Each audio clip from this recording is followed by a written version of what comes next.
Hello दोस्तों, जियो गुरुजी classes में आपका स्वागत है। मैं रोहित शर्मा। सब्जेक्ट अपना ज्योग्राफी। देखिए लेसन नंबर 8 हमारा चल रहा है, जिसमें हम पढ़ रहे हैं अंतर्राष्ट्रीय व्यापार।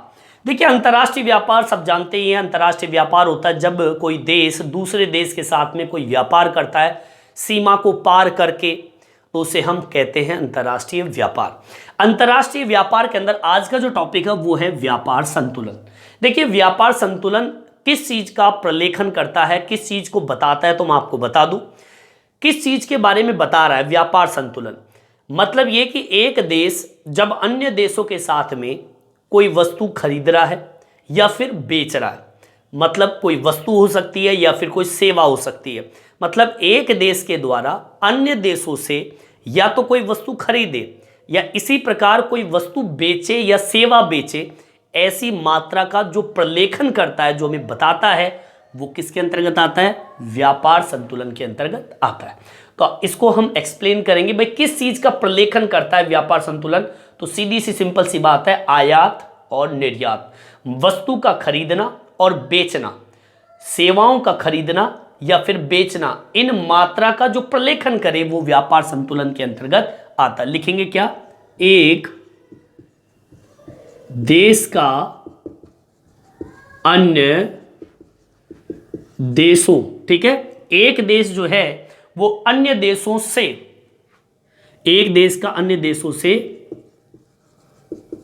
आयात, आयात का मतलब यहां पर क्या शब्द आता है? खरीद से संबंधित है, कोई वस्तु खरीदे, ठीक है, आयात एवं इसी प्रकार निर्यात, ठीक है, निर्यात का मतलब यहां पर शब्द है बेचना, ठीक है, इसी प्रकार निर्यात का मतलब होता है बेचना, वस्तु व सेवाओं की मात्रा का प्रलेखन करता है। मतलब ये, अगर आपको व्यापार संतुलन के बारे में पढ़ना है कि व्यापार संतुलन किस चीज को कहेंगे या व्यापार संतुलन किससे संबंधित है, तो मैं आपको बता दूं कि व्यापार संतुलन को देखने के लिए आपको देखना पड़ेगा कि कोई देश जो है वो अन्य देशों से कोई वस्तु खरीदता है या फिर इसी प्रकार कोई वस्तु बेचता है। वस्तु और सेवाओं की ये जो मात्रा होती है, कितना माल गया, कितना माल बेचा, कितना माल हमने खरीदा, उसकी जो मात्रा होती है उस मात्रा का प्रलेखन, उसके बारे में जो बताता है, सब व्यापार संतुलन के अंतर्गत आता है। अब देखिए कि हम व्यापार का संतुलन कैसे करें। देखो सीधी सी बात बता दूं आपको मैं, व्यापार जो संतुलन शब्द जो है, ये संतुलन शब्द दो चीजों में दिया गया। एक आपका ऋणात्मक व्यापार संतुलन होता है एक, तो दूसरा होता है धनात्मक व्यापार संतुलन। देखिए दो तरह के संतुलन होते हैं व्यापार के अंदर, ठीक है, ये दो तरह के संतुलन है। ऋणात्मक जो स्थिति होती है वो माइनस की स्थिति को दर्शाता है, मतलब कमी को दर्शाता है, ठीक है, मतलब आपका प्रतिकूल प्रभाव हम बोल सकते हैं, मतलब आपको घाटा हो रहा है। और धनात्मक होता है वो प्लस को दर्शाता है, मतलब आपको फायदा हो रहा है। अब ये माइनस और प्लस मतलब फायदा और नुकसान किस प्रकार से होगा जो कि व्यापार संतुलन को प्रदर्शित करेगा, तो सुनिए। देखिए यदि किसी भी देश का, ठीक है, यदि आयात मूल्य, अब यहां पर आयात मूल्य का मतलब क्या होता है? आयात मतलब खरीदना या कह दीजिए खरीदने का मूल्य, ठीक है। अब सुनिए ढंग से, यदि आयात मूल्य मतलब खरीदने का मूल्य देश के निर्यात मूल्य से, देश के निर्यात मूल्य, अब यहां पे निर्यात मूल्य क्या होता है? बेचने का मूल्य, कोई भी वस्तु हम बेचते हैं, ठीक है। दोबारा सुनिए, यदि आयात मूल्य मतलब हम खरीद रहे, खरीदने का मूल्य देश के निर्यात मूल्य मतलब बेचने के मूल्य से क्या हो? से अधिक है, ठीक है। अब बताइए, तो देश को फायदा होगा कि नुकसान होगा? नुकसान होगा, ठीक है। तो अब मैं बताऊंगा कैसे। तो देश का व्यापार संतुलन कैसी स्थिति में होगा? ऋणात्मक स्थिति में। आगे बात समझ, ऋणात्मक का तात्पर्य यहां पर प्रतिकूल स्थिति हम कहेंगे अथवा प्रतिकूल है। अब सुनिए ये क्या कहना चाहता है। देखिए आयात मतलब खरीदना होता है और निर्यात का मतलब होता है बेचना। अब जैसे कि मान लीजिए ये कह रहा है कोई देश का आयात मूल्य निर्यात मूल्य से अधिक है। किसका मूल्य अधिक है? आयात मूल्य का।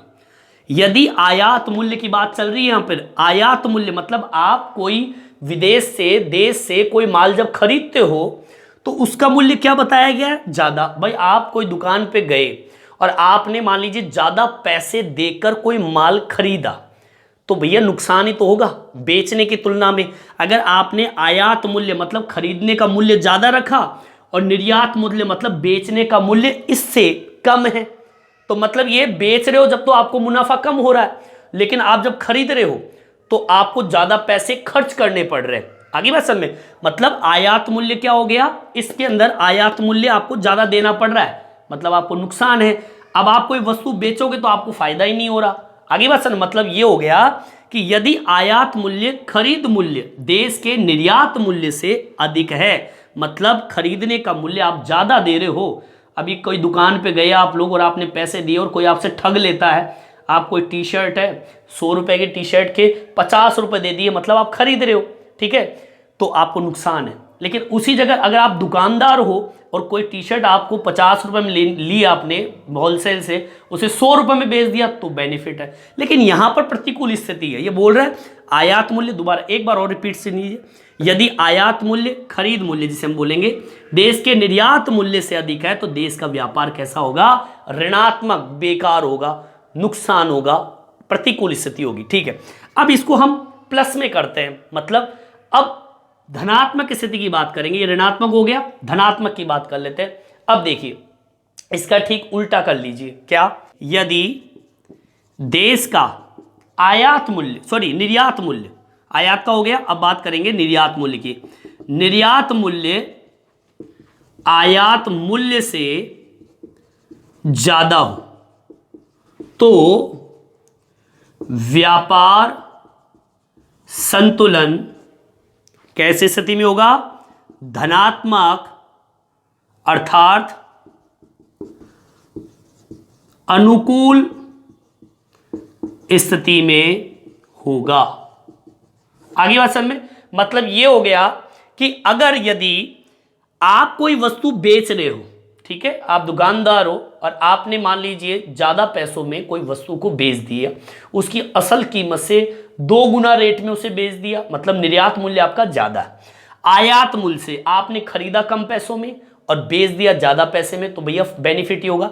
ऐसी स्थिति जो है वो कैसी स्थिति को दर्शाएगा? धनात्मक, प्लस की स्थिति को दर्शाता है। आगे बात समझ में, तो ये है व्यापार का संतुलन। एक बार फिर से रिपीट कर रहा हूं, दोबारा सुन लीजिए।